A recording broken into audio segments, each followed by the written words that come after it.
프랑스 작가 빅토르 위고의 파리의 노트르담에 보면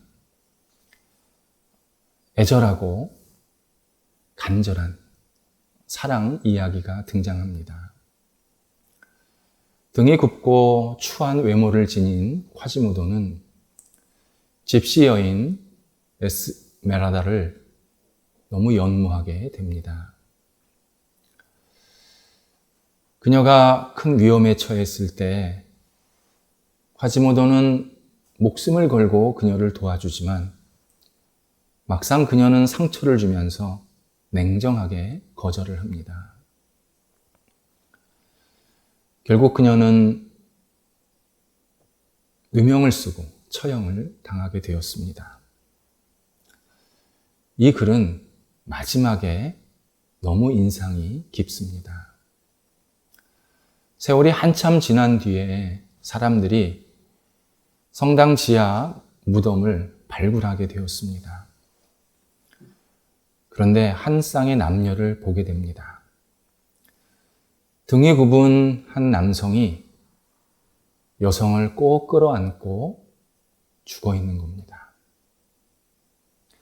사람들의 지탄을 받으면서 처형을 당했을 때 마지막까지 여인을 수습하고 옆에서 같이 죽어갔던 사람은 여성이 가장 혐오했던 콰지모도였습니다. 사람들은 사랑을 숙명이라고 말합니다. 숙명적 사랑이란 사랑하는데 이유가 없다는 겁니다. 그냥 사랑하는 겁니다. 사랑하게 되었습니다. 사랑한다고 이런저런 이유를 갖다 붙이지만 실제로는 이미 사랑하는 후에 덧붙인 사족일 뿐입니다. 사람들은 오랫동안 사랑을 이렇게 인식했습니다. 큐피드의 화살이 나한테 꽂혀서 사랑하게 되었습니다. 내 눈에 콩깍지가 씌어서 사랑합니다. 사랑하는데 이유가 있습니까? 사랑이 죄입니까? 이렇게 자신의 사랑을 운명적 사랑이라고 받아들입니다. 뿐만 아니라 현대인들은 나도 운명적 사랑을 하고 싶다. 이런 기대감으로 깊게 치우쳐 있습니다. 그렇다면 우리는 성경에서 이야기하는 진정한 사랑 이야기를 들을 필요가 있습니다. 인류 최초로 우리들에게 사랑을 알려주신 분이 하나님이시기 때문입니다. 하나님은 진정한 사랑이 그리 낭만적이거나 운명적이라고 말씀하시지는 않습니다. 성경에 의하면 진정한 사랑은 몇 가지 특징이 있습니다. 먼저 희생이 클수록 진정한 사랑입니다. 세상이 되게 이상하게 돌아가는 것처럼 보여도 인간 사회에서 가장 큰 사랑은 부모 사랑입니다. 부모 사랑의 중심에는 희생이 있습니다. 아기를 가지면 사람에 따라서 어떤 여성은 10달 내내 입덧을 하게 됩니다. 제대로 먹지 못해서 결국 병원에 입원하는 지경에도 생깁니다. 근데 놀라운 것은 그렇게 태어난 아이는 대부분 건강하다는 사실입니다. 산모는 자기는 못 먹었지만 아이를 살리기 위해서 자신의 내부에 있는 영양분을 아이에게 계속 공급해 준 겁니다. 자기의 목숨을 나눈 희생이었습니다. 부모는 아기를 가질 때, 그리고 태어날 때, 그리고 자라서 독립할 때까지 계속 희생합니다. 나아가서 자녀가 나이가 들어서도 희생이 늘 앞섭니다. 이상적인 이야기입니다만 드라마 슬기로운 의사생활에 보면 아픈 아이를 돌보는 부모 이야기가 종종 등장합니다. 부모는 아이의 곁을 떠나지 않습니다. 정말 눈물겹습니다. 그리고 아이를 치료해주는 간호사, 의사들을 자기 가족처럼 여깁니다. 아기를 중심으로 아기를 돌보는 모든 사람을 자기 식구라고 여기는 것입니다. 부모는 경제적인 형편이 되든 안 되든, 건강하든 건강하지 않든 마지막까지 자녀를 위해서 희생합니다. 그래서 부모의 이름이 희생입니다. 다만 우리가 주의해야 될 것은 자녀가 우상이 되어서 마치 내가 우상 숭배하는 것 같은 모습은 우리가 경계할 부분입니다. 그러나 기본적으로 부모의 사랑은 진정한 사랑입니다.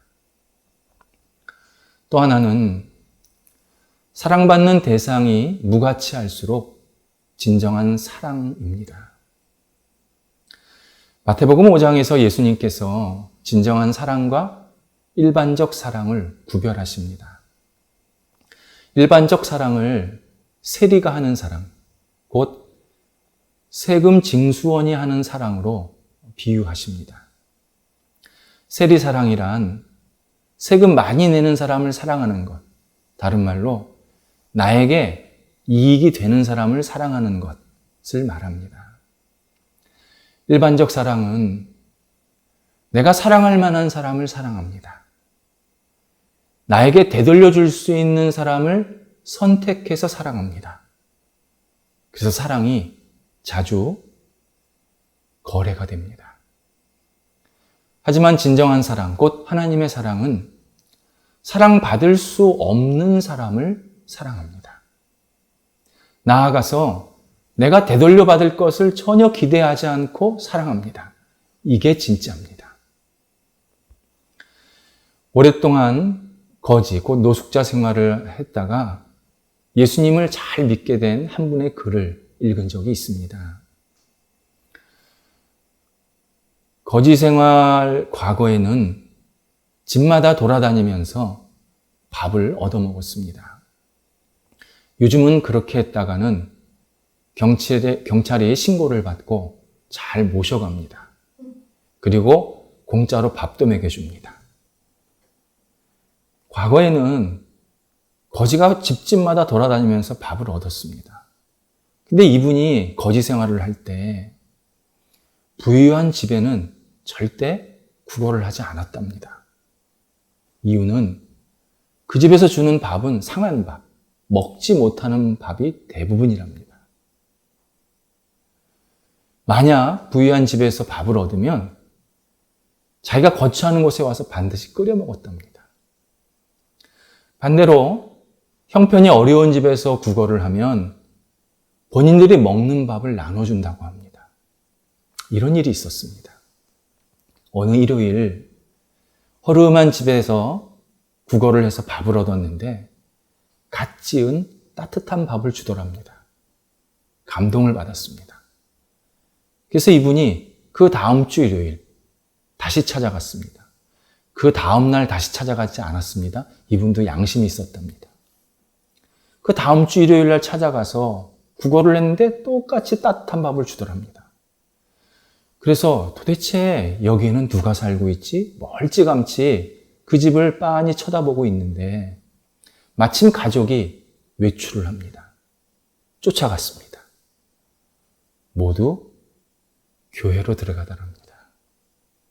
그때부터 이분이 예수를 믿고서 열심히 신앙생활을 하고 결국 거지 생활, 노숙자 생활도 벗어던지게 되었다.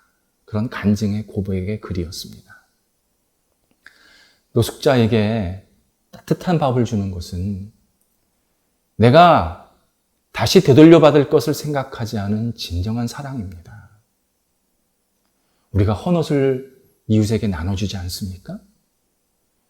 못 입을 옷, 버릴 옷을 주는 게 아니라 누구든지 입을 옷을 나누는 것이 진정한 사랑의 나눔입니다.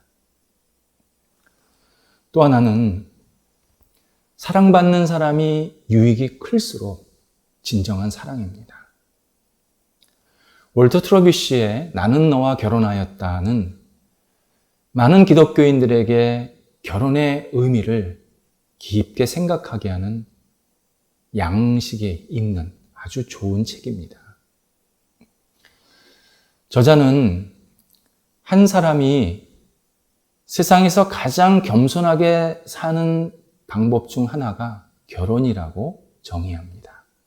이유는 결혼은 내가 아닌 상대방을 더 유익하게 만드는 일이고 나의 행복이 아니라 상대방을 더 크게 행복하게 만들기 위해서 도와주는 일이라고 말하기 때문입니다.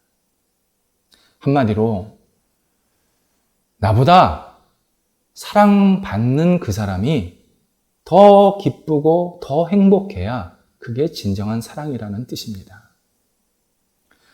내가 사랑한다고 하면서 상대방을 더 힘들게 만들고 지치게 만들고 때로는 그 사랑의 이름으로 잘못된 행동을 하고 그리고 상대방을 통해서 내가 계속 이득만을 취하려고 하는 것은 진정한 사랑이 아닙니다. 그래서 관계가 자주 깨지게 되고 스토킹이 문제가 되는 것입니다. 내가 지금 진정한 사랑을 하고 있는 것을 확인하려면 내가 사랑하는 상대방이 정말 큰 유익을 받고 있는지, 큰 힘을 얻고 있는지, 위로를 받고 있는지를 점검해야 합니다. 이게 우선입니다. 그런데 인간이 하는 사랑이 진정한 사랑으로 이어지기가 쉽지가 않습니다. 인간의 사랑은 진정한 사랑의 깊이와 넓이를 제대로 채우지를 못합니다. 늘 일부분만 채울 뿐입니다. 우리의 육체적인, 감정적인, 영적인 한계 때문입니다. 우리가 사랑을 한다고 하겠지만 근데 그 사랑은 늘 조금 어그러질 때도 많고 잘못 표현될 때도 많은 것을 우리가 너무 잘 알고 있습니다. 오늘 본문에서 바울은 하나님께서 인간에게 진정한 사랑을 하고 계시는데 그 사랑은 세상에 하나밖에 없는 사랑이고 온 우주보다 더 큰 사랑이라고 하나님의 진정한 사랑을 소개해주고 있습니다. 먼저 8절에서 하나님의 희생에 대해서 설명을 합니다. 예수 그리스도가 우리를 구원하시기 위해서 죽으셨다. 이렇게 하나님의 사랑을 소개합니다. 세상의 창조주이시고 주인이신 예수님이 우리를 살리시기 위해서 직접 죽으셨습니다. 예수님은 어느 물건 하나 보내지 않으시고 또는 어떤 대리자를 보내셔서 그를 희생하게 만드신 게 아니라 당신 스스로가 우리를 살리시기 위해서 죽으셨습니다. 이것을 바울은 하나님이 우리를 사랑하시는 것을 확증했다라고 표현합니다. 확증이라는 이 표현은 말로만 사랑한다라는 것이 아니라 전 존재를 걸고 내가 너를 사랑한다라는 것을 알게 하고 깨닫게 해주었다라는 뜻입니다. 사람들은 신을 능력이 많은 존재라고만 생각합니다. 예를 들어 신을 최초로 정의한 아리스토텔레스는 신을 원동자, 곧 모든 것을 움직일 수 있는 능력자라고 표현했습니다. 신을 철저히 비인격적인 존재로 그러면서도 능력은 한없는 존재로 생각을 했던 것입니다. 하지만 성경은 하나님을 아버지, 어머니, 목자, 인격자로 표현하십니다. 부모님이 자녀를 위해서 희생을 하듯 목자가 양을 위해서 헌신을 하듯 하나님은 우리를 위해서 먼저 희생하신 분이다. 이것을 계속 강조합니다. 그리고 그 희생의 정점에 예수 그리스도, 하나님의 유일하신 독생자 예수 그리스도가 십자가에 못 박혀 우리를 위해서 죽으셨다. 이렇게 우리에게 하나님의 사랑을 소개해주고 있습니다. 두 번째는 사랑받는 우리의 자격에 대해서 말해주고 있습니다. 6절에서 바울은 우리가 연약할 때 예수님이 우리를 사랑하신다라고 말합니다. 연약하다라는 것은 두 발로 제대로 걷지 못하는 모습을 표현하는 단어입니다. 우리가 앞가림을 하지 못할 때, 우리가 어두운 세상 속에서 방황하며 살 때, 혼란한 현실 속에서 어디로 갈지 우물쭈물할 때 예수님께서는 우리를 먼저 사랑하셨다고 말씀하십니다. 또 하나, 우리가 경건하지 않을 때 사랑하십니다. 경건하지 않다, 악하다는 겁니다. 하나님을 존중하지 않는다는 겁니다. 그럴 때 예수님께서 우리를 먼저 사랑하셨다고 바울이 소개해 줍니다. 그런데 우리의 진짜 심각한 문제, 자격의 문제가 10절에 나옵니다. 우리가 하나님께 원수되었을 때, 단순히 하나님을 믿지 않을 때, 하나님을 모를 때가 아닙니다. 하나님께 우리가 적대할 때, 하나님을 공격할 때, 하나님께 완전히 등을 지고 살 때 예수님은 우리를 먼저 사랑하셨다고 하나님의 사랑을 우리들에게 소개해주고 있습니다. 유명한 사람을 만나면 우리가 사인을 받고 같이 사진도 찍습니다. 도저히 만날 수 없는 사람을 만나서입니다. 그런데 하나님이 우리가 원수되었을 때, 하나님을 막 공격하고 하나님을 지탄하고 하나님을 원망하고 하나님을 불신할 때 우리를 만나시려고 먼저 찾아오셨습니다. 이 사랑을 우리가 깊게 깨달으면 어느 누구도 감격하지 않을 수가 없습니다.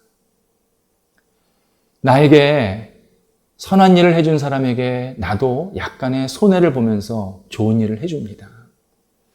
그런데 나는 그 사람을 위해서 목숨을 내놓지는 않습니다. 반대로 나랑 사이가 안 좋았다.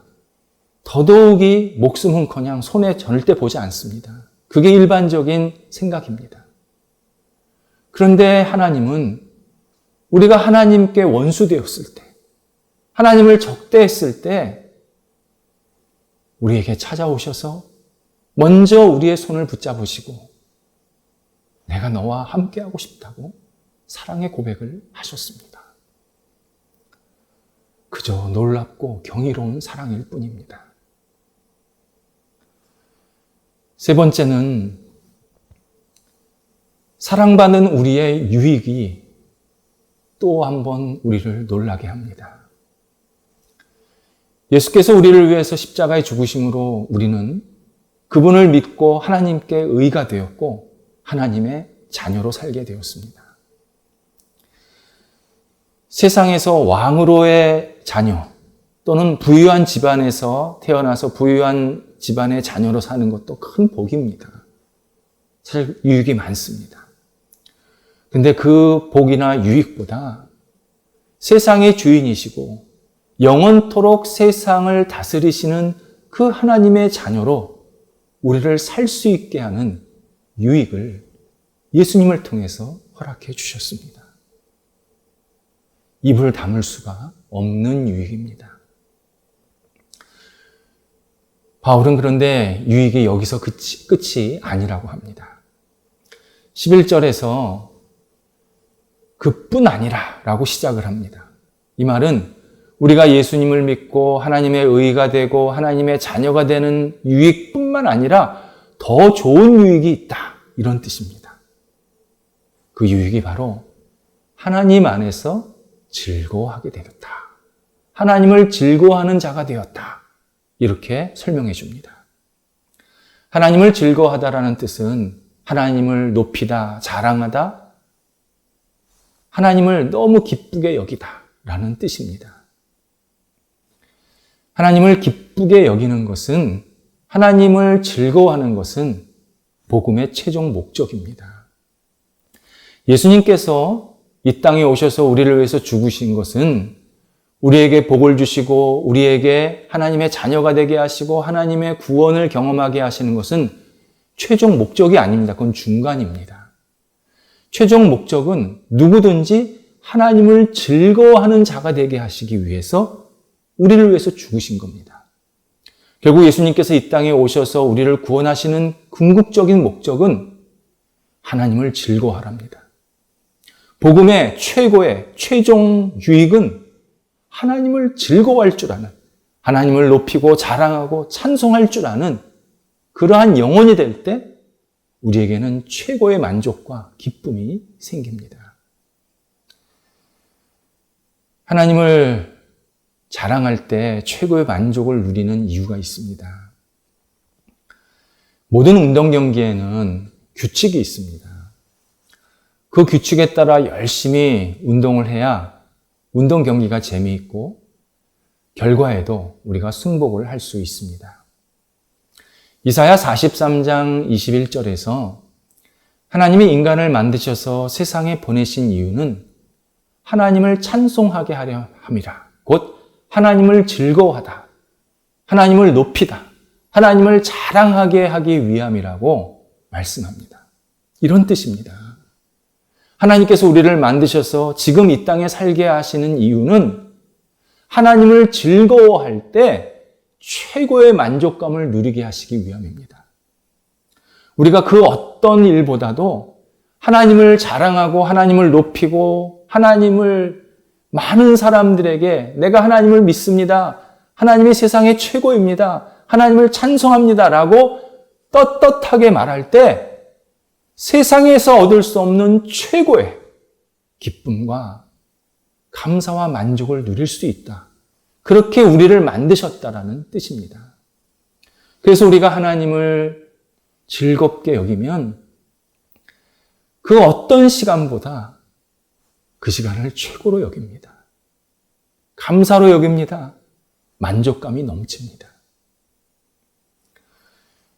그런데 우리가 내가 오늘부터 하나님을 즐거워해야지, 내가 이 시간부터 하나님을 자랑해야지, 그렇게 결심하고 노력한다고 되지를 않습니다. 5절에서 바울은 오직 성령께서 우리 안에 하나님의 사랑을 부어주시고 경험하게 하시고 하나님을 즐거워하게 만드셔야 가능하다고 설명해 주고 있습니다. 결국 우리가 하나님을 즐거워하려면 성령의 도우심을 늘 구할 수밖에 없습니다.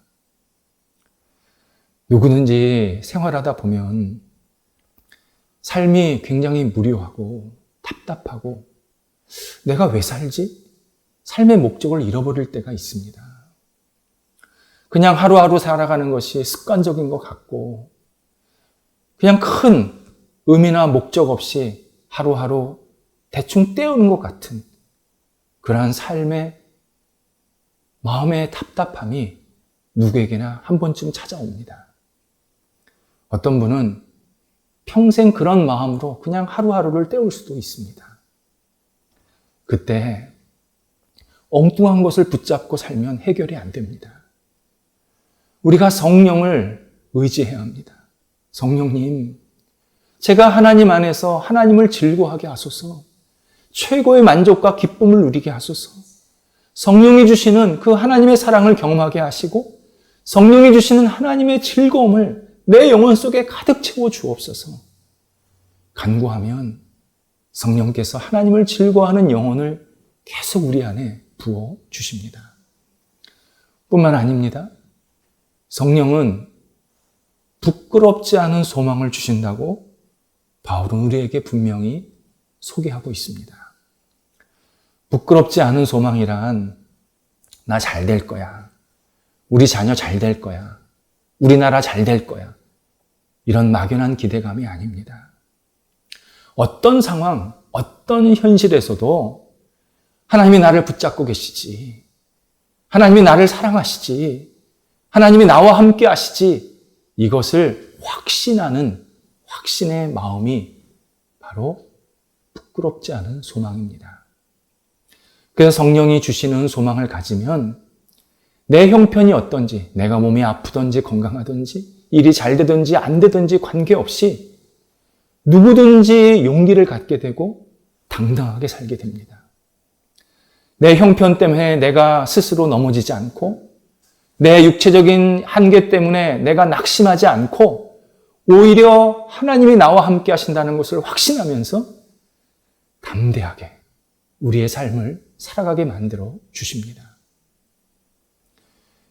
시편 14편 1절에서 세상에서 가장 어리석은 사람은 하나님이 없다, 이렇게 생각하고 말하는 사람이라고 말씀하십니다.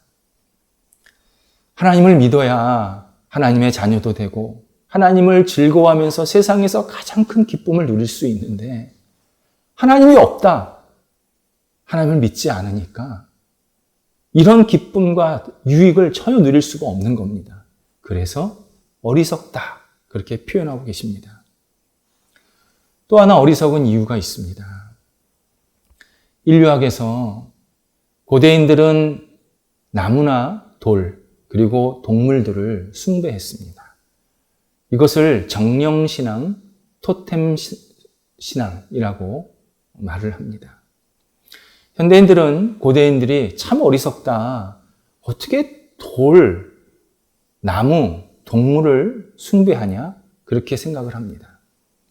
하지만 현대인들은 고대인들보다 더 세련되고 다양한 정령을 숭배하고 있습니다. 돈을, 권력을, 명예를, 취미를. 현대인들이 숭배하는 정령은 한도 끝도 없습니다. 훨씬 더 다양하고 훨씬 더 깊게 숭배하고 있습니다. 하나님께서 우리를 만드실 때 하나님을 알고 하나님을 경험할 수 있는 의식을 주셨습니다. 그것을 기독교 전통에서는 하나님 의식이라고 표현을 합니다.